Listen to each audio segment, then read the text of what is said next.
तो ये वाला वीडियो शायद एपीआई का सबसे इम्पोर्टेंट वीडियो होने वाला है, जहाँ पे हम लोग देखेंगे डिफरेंट एचटीटीपी स्टेटस कोड्स। तो अगर यहाँ पे जो 5 चीजें लिखी हुई हैं उतना आप समझ गए तो बेसिक कॉन्सेप्ट आपका क्लियर हो जाएगा। तो वो क्या है, जब भी कोई भी कोड 1 से स्टार्ट होता है, सपोज 100, 101, 102, वो होता है हमारा इंफॉर्मेशनल मैसेज।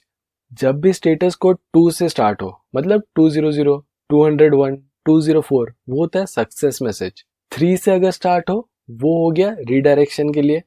4 और 5 दोनों ही एरर होता है, लेकिन 400, 401 ये सारे सीरीज होते हैं क्लाइंट एरर, मतलब ब्राउजर साइड में अगर कुछ एरर हो तो वो स्टार्ट होता है 4 से।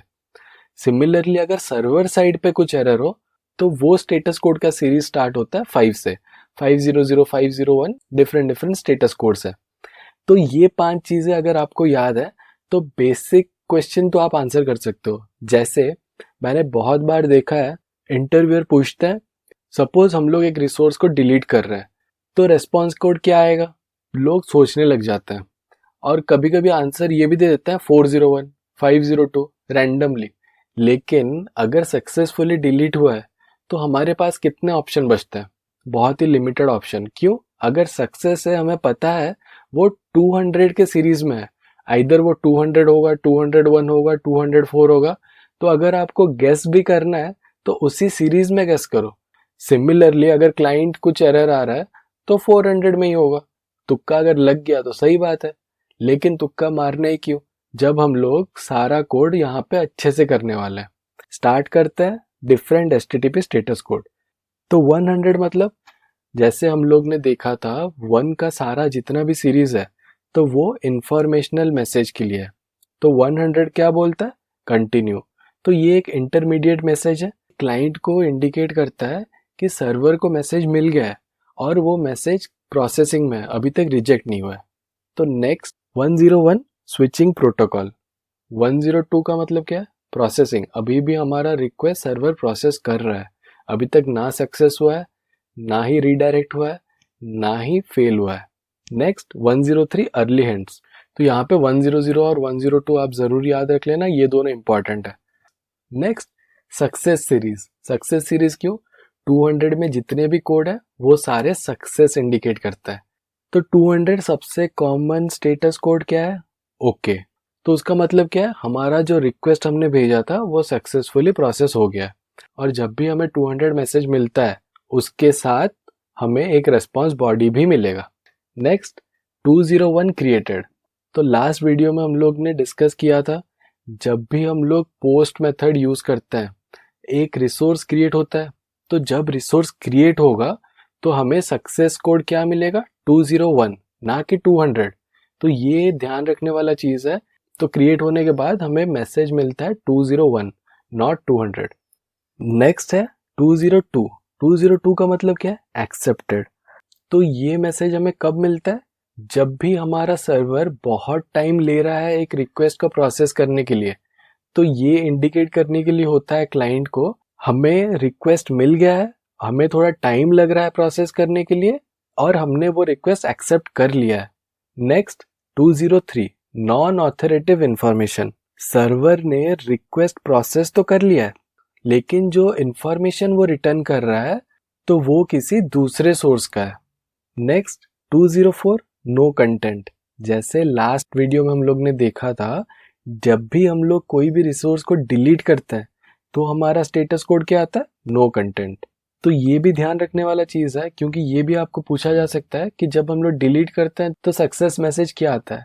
नॉर्मली दिमाग में आता है हाँ सक्सेस मतलब 200, ओके। लेकिन यहाँ पे वो नहीं है, डिलीट हुआ है सक्सेसफुली, मतलब कोई कंटेंट बचा नहीं है, तो नो कंटेंट। तो क्या ये सिर्फ डिलीट में आता है, नहीं। कोई भी मेथड जिससे हम लोग एडिट कर रहे हैं, अपडेट कर रहे हैं, वो सारे मेथड्स के लिए वो आ सकता है। जैसे पुट हो गया, पोस्ट हो गया, तो ये सारे मेथड्स के लिए भी 204 नो कंटेंट मैसेज आ सकता है। नेक्स्ट है 205 रीसेट कंटेंट और 206 पार्शियल कंटेंट। नेक्स्ट हम लोग देखते हैं 300 सीरीज, जो कि है रीडायरेक्शन। तो रीडायरेक्शन के लिए पहला जो है 300 क्या बोलता है, मल्टीपल चॉइसेस। 301 मूव्ड परमानेंटली, मतलब जो भी रिसोर्स हम लोग रिक्वेस्ट कर रहे हैं वो परमानेंटली किसी दूसरी जगह पे मूव हो गया है। 302 found, 303 see other, 304 not modified. तो 304 थोड़ा इंपॉर्टेंट है यहाँ पे, नॉट मॉडिफाइड। नेक्स्ट हम लोग देखते हैं 400 सीरीज। ये थोड़ा इंपॉर्टेंट सीरीज है क्योंकि यहाँ पे आता है क्लाइंट एरर्स, और ये हम लोग रेगुलरली फेस करने वाले हैं, और यहाँ पे बहुत सारे इंपॉर्टेंट क्वेश्चंस भी है। तो क्या है वो एक एक करके देखते हैं। 400 बैड रिक्वेस्ट। बैड रिक्वेस्ट मतलब क्या, शायद हमने जो URI दिया है वो सही नहीं दिया है, या फिर जो पैरामीटर हम लोग पास कर रहे हैं वो गलत है। Next 401 unauthorised. ये इंटरव्यूअर लोगों का एक फेवरेट क्वेश्चन है। अगर मैं रिक्वेस्ट में गलत यूजर नेम पासवर्ड देता हूं तो फिर क्या कोड रिटर्न करता है, तो वहां पे हमें क्या मिलता है, 401 अनऑथराइज्ड। नेक्स्ट है 402। तो अगर आप एक बैंकिंग डोमेन में इंटरव्यू देने जा रहे हो तो इस रिलेटेड क्वेश्चन आना कॉमन है, क्योंकि 402 क्या होता है, payment required. Next 403 forbidden. Forbidden मतलब क्या, सर्वर को वो रिक्वेस्ट समझ तो आ गया लेकिन वो फुलफिल करने के लिए मना कर दे रहा है। Next 404 not found. ये भी बहुत ही कॉमन एरर मैसेज है। जो भी हम लोग URI भेज रहे हैं वो एक पर्टिकुलर रिसोर्स को मैप नहीं कर पा रहा है, लेकिन उसका मतलब ये नहीं है कि वहां पे वो रिसोर्स है नहीं, वो बाद में अगर हम लोग ट्राई करेंगे वो शायद हमें मिल सकता है। तो ये बहुत ही टेम्परेरी कंडीशन में हमें आता है, और इससे हम लोग ये कंफर्म नहीं कर सकते कि हमारा वहां पे रिसोर्स है ही नहीं। तो ये इंडिकेट नहीं करता है कि ये परमानेंट फेलियर है। मे बी सेम रिक्वेस्ट और सेम पैरामीटर्स के साथ थोड़ी देर बाद भी अगर हम लोग ट्राई करते हैं तो हमें वो सक्सेस मैसेज मिल सकता है। Next method not allowed. ये भी बहुत कॉमन एरर मैसेज है। सपोज कोई हमारा रीड ओनली रिसोर्स है जो सपोर्ट ही नहीं करता है कि हम लोग उसे अपडेट करें, तो अपडेट करने के लिए हम लोग क्या यूज करेंगे, पोस्ट, या फिर सपोज हम लोग उसे डिलीट करना चाहते हैं तो क्या यूज करेंगे, डिलीट।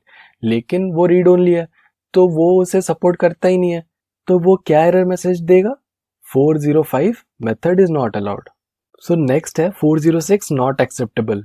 तो ये एरर कोड कब आता है, जब भी हमारा API client preferred media type को जनरेट कर ही नहीं पाता है। सो सपोज मेरा क्लाइंट बोल रहा है जो मेरा डेटा है वो XML फॉर्मेट में होना चाहिए, लेकिन API उसे फुलफिल कर ही नहीं पा रहा है, तो वो क्या स्टेटस कोड देगा, 406।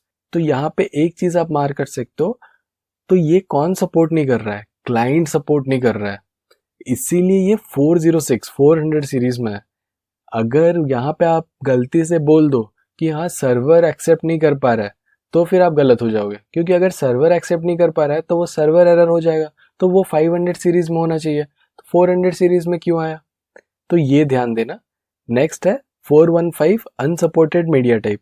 तो ये भी बहुत बार आपको आ सकता है कि क्लाइंट जो भी हम लोग ने मीडिया टाइप दिया है उसे सपोर्ट नहीं करता है, सिंपल। नेक्स्ट हम लोग देखते हैं 500 सीरीज। तो 500 सीरीज में ये सारे आते हैं। 500 क्या होता है, internal server error, most common. उसका मतलब क्या है कि भाई ये बहुत ही जेनरिक एरर है, इसमें क्लाइंट का कोई भी गलती नहीं है, हम लोग ने सब सही सही भेजा है, रिक्वेस्ट भी सही है, पैरामीटर भी सही है, लेकिन सर्वर उसे प्रोसेस नहीं कर पा रहा है, तो इसमें अपना कोई भी गलती नहीं है। नेक्स्ट क्या है, 501 नॉट इम्प्लीमेंटेड। तो नाम से ही पता चल रहा है, मतलब इम्प्लीमेंटेड नहीं है वो। 502 बैड गेटवे। फिर से ये जो सर्वर एरर है वो बैंकिंग डोमेन वालों के लिए बहुत इंपॉर्टेंट है। क्यों, यहाँ पे क्या हो रहा है, जो सर्वर है वो गेटवे की तरह एक्ट कर रहा है और उसे एक इनवैलिड रिस्पॉन्स मिल रहा है, कहाँ से, अपस्ट्रीम सर्वर से। Next 503 services unavailable. 504 gateway time out. तो यहाँ पे हमने देखा 502 बैड गेटवे और 504 गेटवे टाइम आउट, तो दोनों सिमिलर ही है, लेकिन यहाँ पे भी सर्वर क्या कर रहा है, गेटवे या फिर प्रॉक्सी की तरह एक्ट कर रहा है, लेकिन उसे टाइमली रिस्पॉन्स ही नहीं मिल रहा है, कहाँ से, अपस्ट्रीम सर्वर से। Next 507 insufficient storage. तो यहाँ पे हम लोग ने सारे जितने भी मेजर स्टेटस कोड्स थे वो सारे कवर कर दिए। इसके अलावा भी बहुत सारे डिफरेंट स्टेटस कोड्स है, लेकिन मुझे लगता है जितना हम लोग ने कवर किया है वो मोर देन एनफ है। इससे एक भी ज्यादा स्टेटस कोड कोई भी आपसे नहीं पूछने वाला है। तो ये जो हम लोग ने डिफरेंट HTTP मेथड्स और HTTP स्टेटस कोड्स देखे, तो वो टेस्टिंग पॉइंट ऑफ व्यू से बहुत ही इंपॉर्टेंट है। क्यों? एज अ टेस्टर हमें यही चेक करना है कि जो भी मेथड हम लोग भेज रहे हैं वो प्रॉपर रिस्पॉन्स दे रहा है कि नहीं। फॉर एग्जाम्पल, हमने कोई रिसोर्स को डिलीट किया, रिसोर्स तो डिलीट हो गया लेकिन रेस्पॉन्स कोड आ रहा है 203, 200 या 201, तो वो तो गलत है। तो ये चीज़ भी हमें एज ए टेस्टर बहुत ही ध्यान से चेक करना है। प्रॉपर फंक्शनैलिटी के साथ हमारा प्रॉपर स्टेटस कोड भी रिटर्न होना चाहिए।